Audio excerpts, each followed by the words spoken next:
اگر زندگی سے خوش ہو تو اللہ کا شکر ادا کرو، اگر نہیں تو اٹھو، محنت کرو، اور اس وقت تک چین سے نہیں بیٹھنا جب تک اپنی مرضی کی زندگی حاصل نہیں کر لیتے۔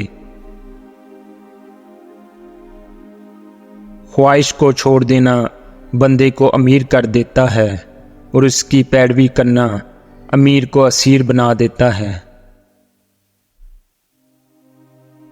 اگر تم اللہ کو پہچان لیتے جیسا کہ اس کے پہچاننے کا حق ہے تو سمندروں پر پاؤں پاؤں چلتے اور تمہاری دعا سے پہاڑ اپنی جگہ سے ہل جاتے۔ حکمت مومن کی کھوئی ہوئی چیز ہے، جہاں پائے اس کا سب سے زیادہ مستحق ہے۔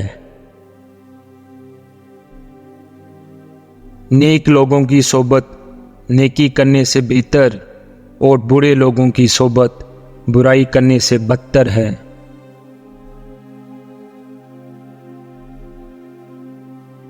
جھوٹ بھی دراصل منافقت ہی کا ایک حصہ ہے۔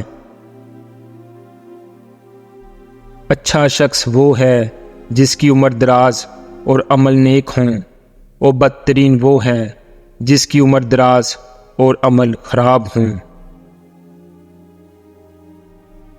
جو شخص نرمی کی صفت سے محروم کر دیا گیا وہ سارے خیر سے محروم کیا گیا۔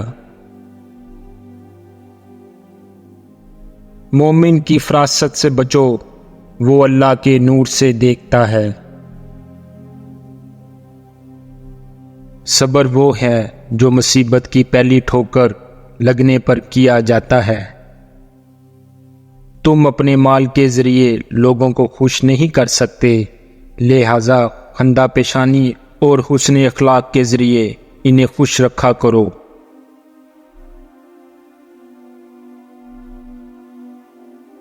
اپنی کمائی پاک رکھو، تمہاری دعا قبول ہوگی۔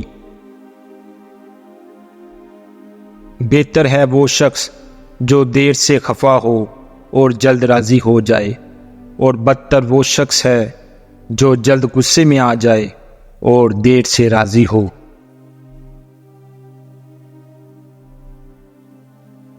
بیڑیے جو ریوڑ میں چھوڑ دیے جائیں اس قدر فساد برپا نہیں کرتے جس قدر انسان کی دولت اور مرتبہ کی حرص اس کی دنیا میں فساد ڈالتی ہے۔ جو شخص اپنے ظالم کو بد دعا دیتا ہے وہ اپنا بدلہ لے لیتا ہے۔